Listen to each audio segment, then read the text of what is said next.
Hi everybody, this is Boog Reviews, and today I'm going to be doing a Throwback Thursday review on the Neca The Devil's Rejects Bloody Showdown 3-pack box set. So before we review Spalding and Otis, let's go ahead and take a look at Baby and the only accessory that she comes with. So first up, Baby comes with her revolver. This is sculpted really nicely and has some nice paint detail to it. It has a nice black wash over the handle, and that looks very nice, though it was extremely tricky to get this into her hand. Her thumb is cast to her middle finger, so you can't actually get it in that great. I did have to boil the figure and stretch the hand out just a little bit to get this gun in her hand. So once you have this in her hand, it is not coming out. So now let's go ahead and take a look at the head sculpt. For this being an older figure, I think Neca did an exceptional job at sculpting the likeness of Sherry Moon Zombie. I think it looks really good and looks like her. I think this looks a lot like her, especially when you compare her to the previous Devil's Rejects version. It doesn't even look like the same person. But this one definitely does look like her, and this one does not. The hair has some exceptional sculpt detail to it. I love the way it's laying. You get a lighter blonde painted over top of that blonde collar, and you do get a little bit of brown here on top of her head, but it is way too concentrated. There's definitely way too much brown there. It should have been just like a little bit of a wash, not painted on so heavy right there. But other than that, I think that looks really good. Since this is the Bloody Showdown version, of course they have a bunch of damage to them, some bloody damage. This is the aftermath of what Sheriff Wydell does to them. And that looks really good, like the way the blood's running down her mouth and onto her neck right there.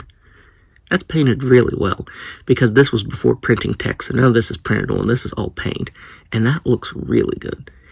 Even the detail on her dress, that pattern there, that looks really good. That's sculpted and painted very nicely. If you look, you actually get a little bit of paint variation to the wrinkles there on the dress painted on. That looks really good. Even her boots have some amazing paint detail to them. They're cast in this brown color and have this light brown painted over top of it, as well as a black wash, and that looks really good. I forgot to mention you also get some dirt painted on her as well. You get some brown right there on her legs, and you get a little bit on her arms as well. So yeah, the paint detail on this looks really good. I also forgot to mention that none of these figures come with stands. They are very fragile since they're older figures, but I found that the McFarlane DC Multiverse stands work perfectly for them. They actually peg in just fine, and they allow them to stand up without fear of them falling over and breaking. So yeah, if you have any extra DC Multiverse stands and you have this set, these stands work perfectly for them. So let's go ahead and go over her articulation. So she has a ball-jointed head, but it can't look back at all because of her hair. Her hair is a very solid sculpt.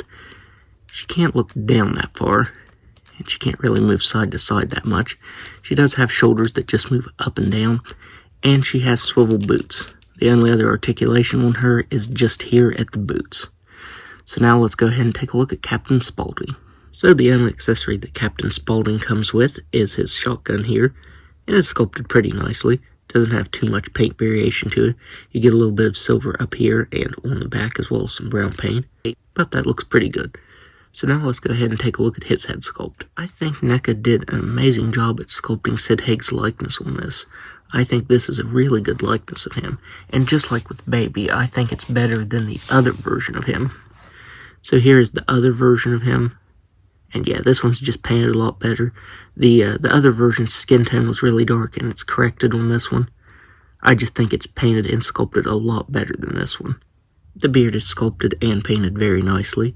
If you look, the beard is actually a darker gray color and has light gray painted over top of it to give it some variation, so that looks really good. You get some nice glossy blood there on the left side of his face. If you turn his head, you can actually see it running down his neck. His shirt has some really good sculpt detail to it, as well as some paint with that pattern on there. That looks really good. You can see that it has some red parts from where it's been soaked with blood. That looks really good. The whole upper torso on this is brand new. I actually thought this was reused from the other version I have, but no, the arms and everything is new on this. The only thing that's reused that I can tell is from the waist down with the pants. On his forearms, you get the tattoos that he has. You have the John Wayne tattoo there on the right, as well as the love tattoo across his fingers on the right side, and then hate on the left side, as well as the hula girl here. And that looks really good. That's one thing that Neca did not paint on the new retro Captain Spalding, and I was really let down by that. I really wish they would have painted these on. So yeah, I think it's very awesome that they painted these on this older figure. And on the side of his pants, you can see some nice glossy blood right there. The pattern painted there on his pants also looks very nice. The articulation is pretty limited on these though. So now let's go ahead and go over his articulation.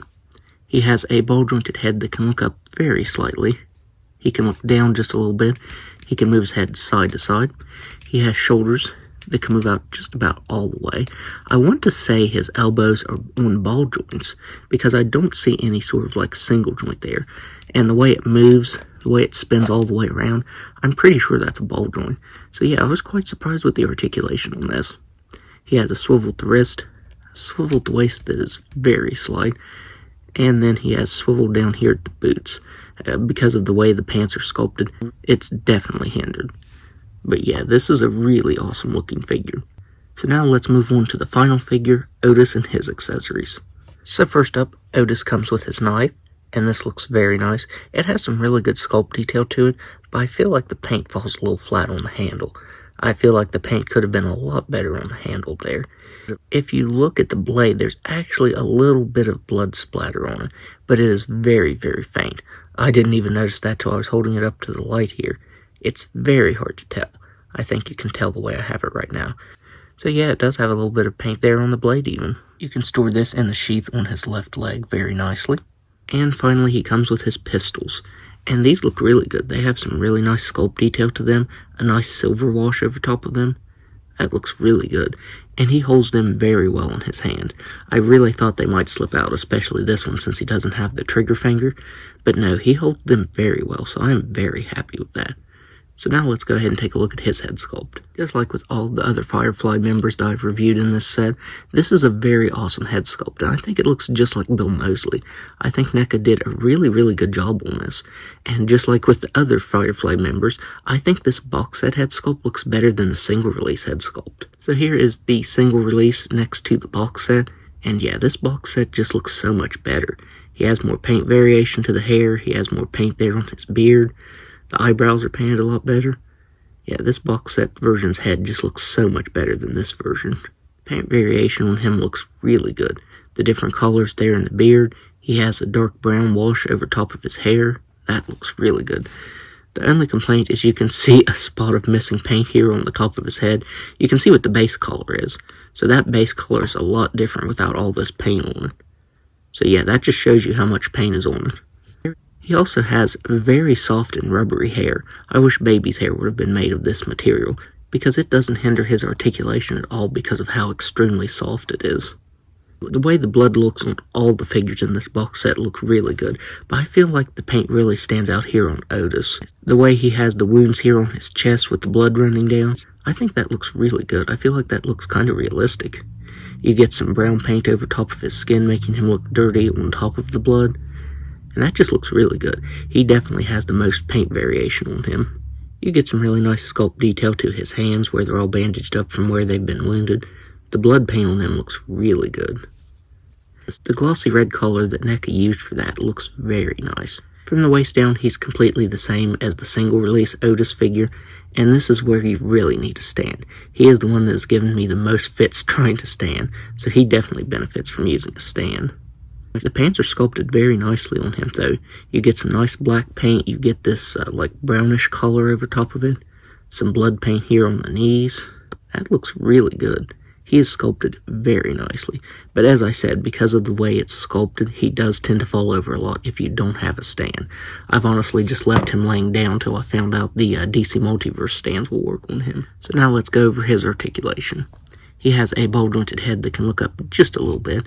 He can look down all the way, and he can move side to side very nicely because of how soft this hair is.